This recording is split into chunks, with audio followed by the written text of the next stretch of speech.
What's good, my people? Welcome back. Here is another episode for you today. What we're going to be working on are lower extremity accessories, which means that these are exercises that you need to be performing if you want to increase the size of your muscles, the strength of your muscle, and of course the mind-muscle connection of your muscle. You want to add these to your regular leg day or on a separate day so that you can maximize the potential that you can get and the effectiveness of your overall workout and purpose. So as always, let's get started. Let's get this warm-up going.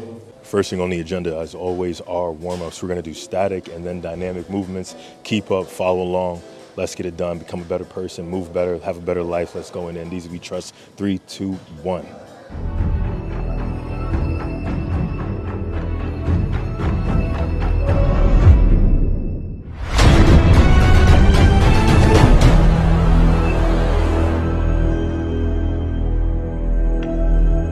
See too many workouts on the internet and you do them wrong every single time. I'm gonna tell you exactly how to do glute kickbacks. To do this movement, obviously you want to target the glute, and to put the glute in the most opportune position for it to activate as effectively as you want it to, you need to add this component and you need to do it correctly. Check this out. So I'm gonna have this bar here just for balance. Usually when you see people do it, they're doing it on a cable machine, or maybe they're just doing it standing up. But yes, you should have something to balance you so that you can put all your focus into that glute activation. So once you're balanced and standing erect, the main thing that you are going to do is perform a hip hinge. You can do this with both feet on the ground. So what we're gonna do is hip hinge forward, and just like that, we've already elongated the glute. Now that the glute is in a more extended position, next thing we're gonna do is start with our foot in front of us to further lengthen that muscle. And from here, we will externally rotate our foot, which just means turning it outward. And now we are in the start position.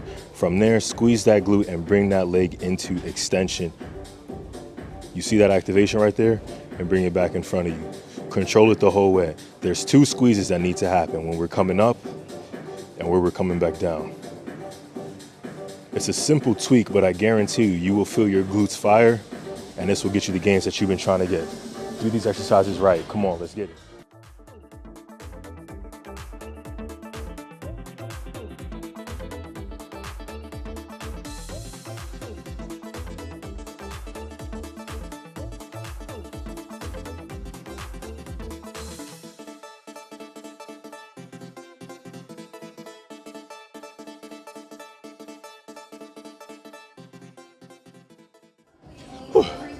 All right, I'm trying to catch my breath because I just killed a crazy set, but I'm gonna teach y'all how to RDL properly. As always, the first thing we wanna do is make sure that our setup is correct. When you set up, you're either gonna deadlift the bar up or you're gonna pick the bar up from an advantageous position. I'm gonna do this way because I wanna preserve my back. Next, you want your feet about shoulder width apart and you want them to be pointed straight forward. So what we're gonna do is we're gonna approach the bar and we're going to unrack it. We're going to unrack it with our legs, not with our back. And what I mean by that is when you unrack it, you should not be pulling from your upper back. Do you see this arch right here? It makes you look like a duck. You don't want that. I don't care what you've seen online. When you unrack it, you need to get in your power position and stand straight up. That is gonna be the most effective and safest way to get this done. Make sure that you have a neutral spine the whole way, and boom, go vertical. From there, we're gonna execute the movement. This is gonna target your glutes and your hamstrings. This is a hip hinging movement, so only a little bit of knee bend is necessary. You do not need to squat the bar, and you are definitely not having the bar touch the ground. When you hip hinge, you wanna think of shooting your glutes towards the wall behind you every single time. You wanna keep your thoracic spine as straight as possible, and it's only movement at the hips.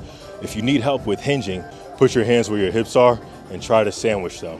You'll notice the different type of movements that you can do and what's gonna be most effective and least effective. When you can sandwich properly, that's how you know you've hinged. When you feel your hamstrings pull, that's how you know you've hinged. And just like that, another back saved, some more gains gained. Hey, let's go over doing RDLs, but with a plate underneath the front of your toes. Now, I'm sure you've seen this variation before and you've probably done it, but you don't really know why, you just saw it being done. So now I'm gonna take the time to explain to you what this does. Now, when you perform an RDL, it is a hip hinging movement and you are going to target your glutes and your hamstrings. What placing the plates underneath your toes does is it places more emphasis on your hamstrings. And it does this because when you step on the plate, it causes your ankle to go into dorsiflexion, meaning that your toes are coming towards your shin. When that happens, the whole posterior chain elongates. When it elongates, it stretches more. When it stretches more, you then have to work that much harder to activate it, because now the distance between the origin and insertion, which is how muscles contract, is larger.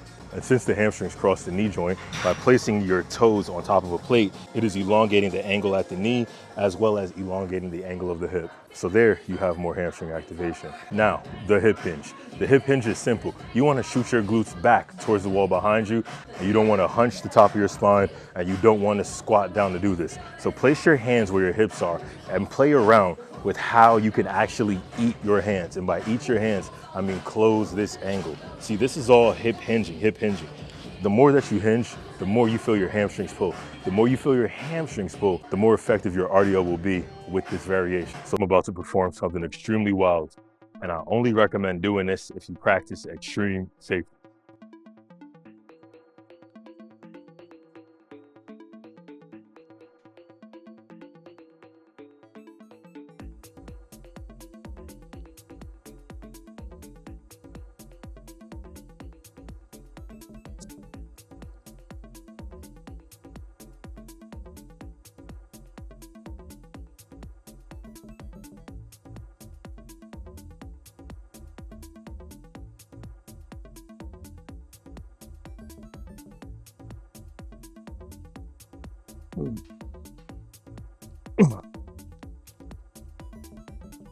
Now, what you're watching me do is a form of spinal decompression. I would definitely recommend doing this if you're going to do any type of deadlifting movement or any type of movements that you feel your low back activating in. Now, you want to do this because you need to lengthen your spine longitudinally, and with that comes increased blood flow and, of course, fluid back into the discs, which is a process known as imbibition, which normally only happens when you sleep. But if you perform this movement like this, you can make it happen in real time.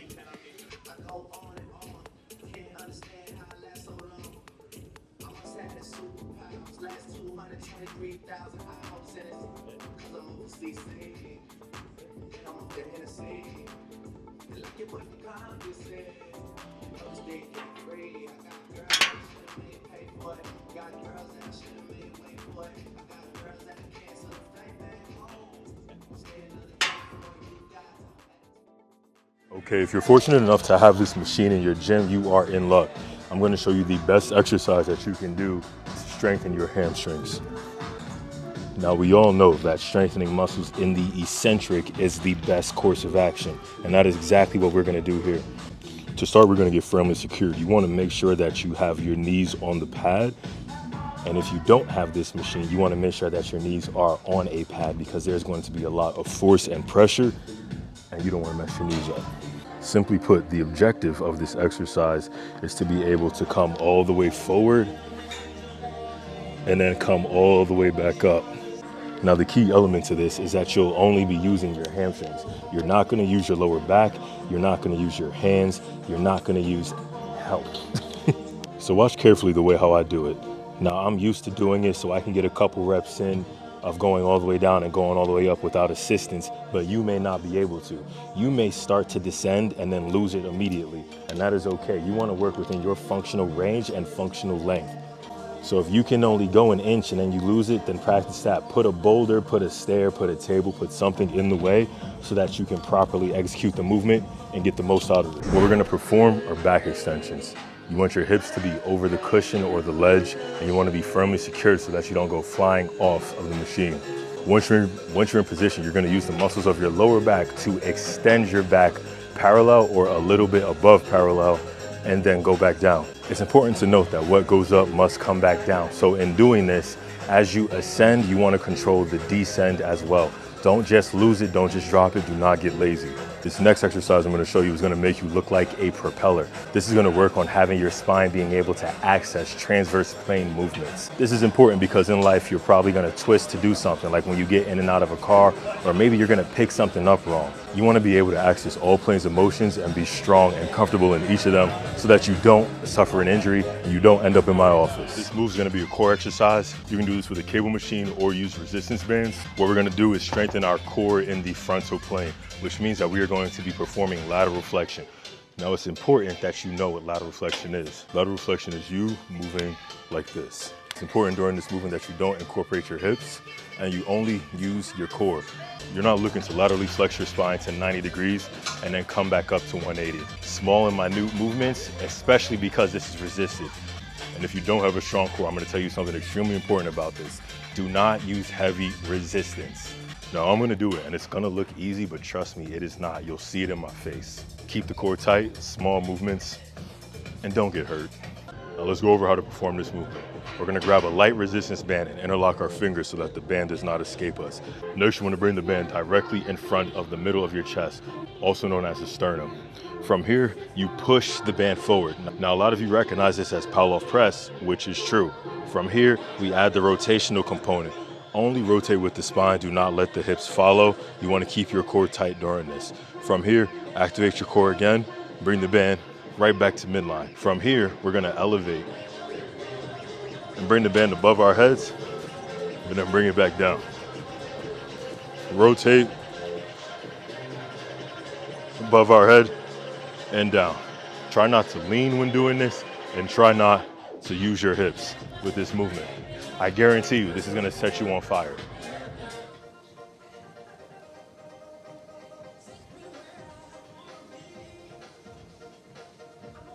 Before we wrap, I got one more exercise for y'all.